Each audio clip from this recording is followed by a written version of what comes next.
All right, hello everyone. Welcome back. In this video, we're going to be talking about inverse trig functions. So we're still going to be dealing with sine, cosine, and tangent, just the inverse of them and how it is similar and different to the original trig functions that we have talked about previously.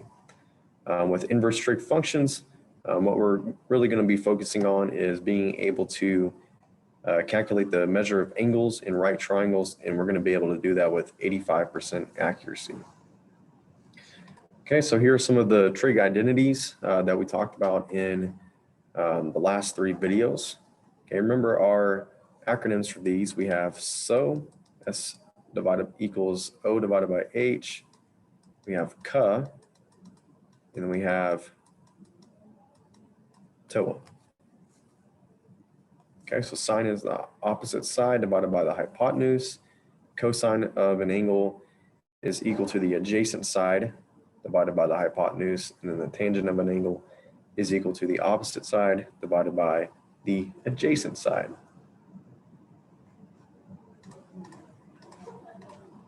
All right, so what is an inverse? Okay, an inverse is basically the opposite of one thing. So with addition, the opposite of addition is subtraction.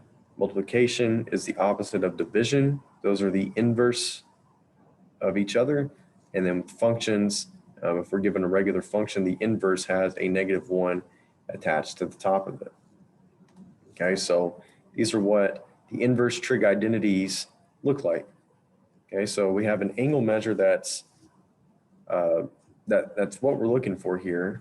Okay, and the way that we come about finding it is we have the sine inverse, and then inside our parentheses we have the two sides that are given to us.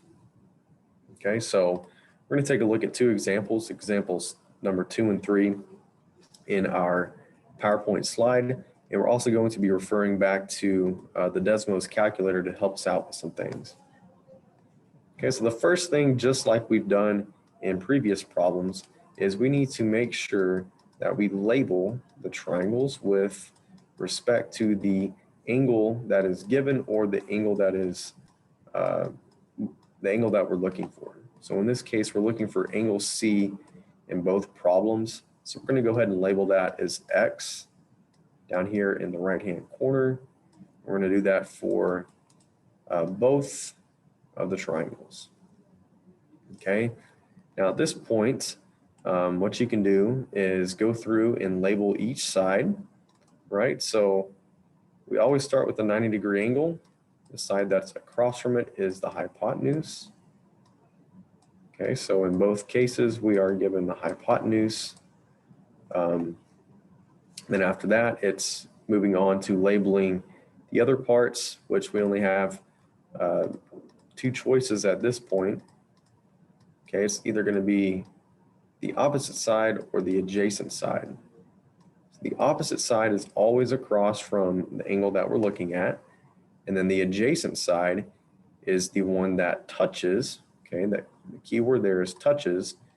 The adjacent side touches the angle that we're looking for or working with.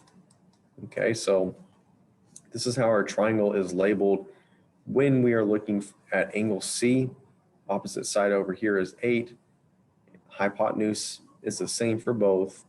And then the adjacent side is down here, which touches C.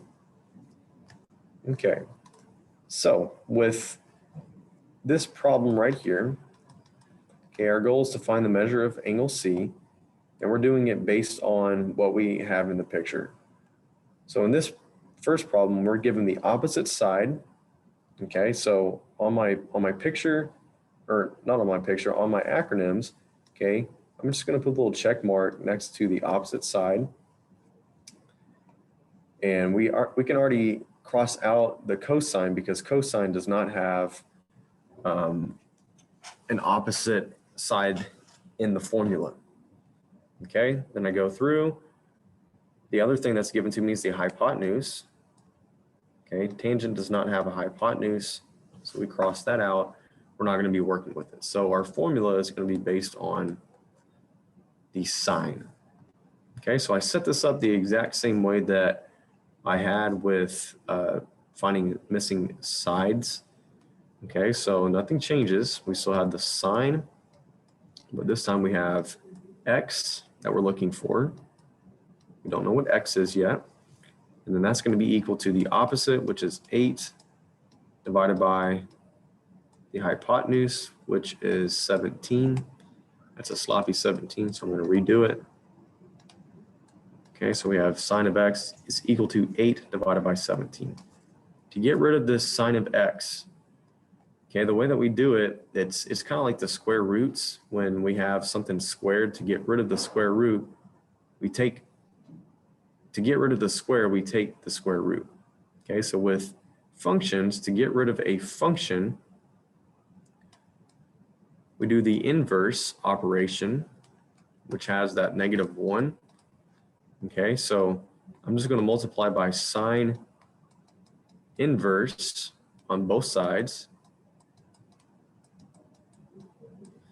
And then what that does is over here on the left, the signs cancel out, and it leaves me with an x. And then on the right-hand side, I have sine inverse, and since it doesn't cancel out with anything, I put the 8 over 17 inside of it.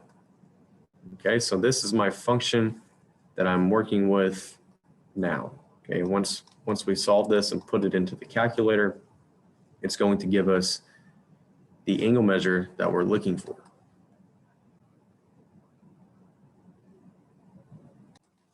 All right, so at this point, we just got to plug everything into the calculator. This is what the x is equal to. So we're going to type in sine inverse of 8 divided by 17.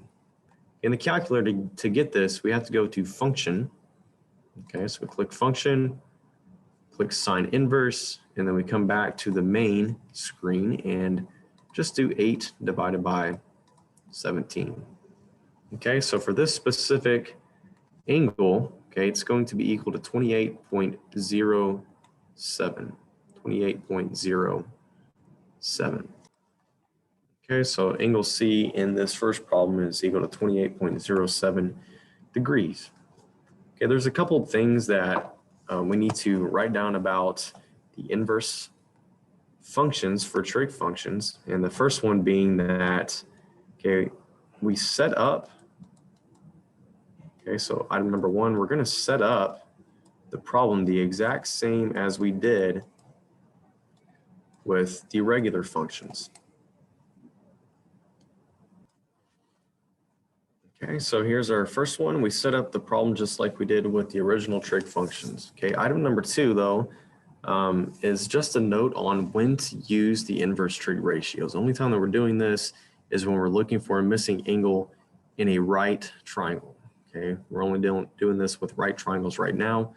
You can do it with other kind of triangles, but we're focusing just on right triangles. Okay, so inverse goes with angles, and then the regular ones go with the sides. All right, so the next example was example number 3 here. Okay, so I went in and relabeled everything on this triangle in terms of the sides and what they are in respect to angle C.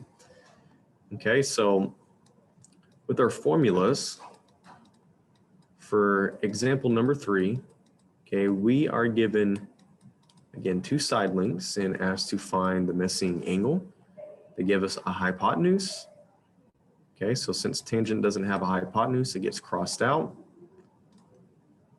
Sine and cosine are the only formulas that have the hypotenuse. And then the 15 goes with the adjacent side. So this time we're going to be using the cosine formula. So the cosine of x is equal to 15 divided by 17. Okay, just like we did in the last one, next step is to get rid of the cosine here, get x by itself. So we multiply by the sine inverse on both sides. I'm sorry, the cosine inverse on both sides.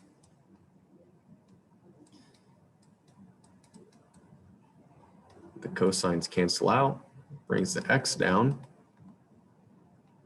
And then we have cosine inverse of 15 divided by 17. And that gives us a solution of 28.07. And ironically, this is the exact same angle measure as what we found in this other example. Okay, and this has to do with the lengths of the sides and whatnot, but it just goes to show that depending on what you're given, there's multiple ways to come up with a missing angle, and it will still be the exact same thing. All right, so that concludes the end of the right triangle trigonometry notes. We've covered sine, cosine, tangent, as well as the inverse of cosine, inverse of sine, and inverse of tangent. At this point, we can solve for any kind of missing angle and any kind of missing side in right triangles. In the next unit, we're going to get away from triangles. We're going to talk about polygons. So I will see you all there.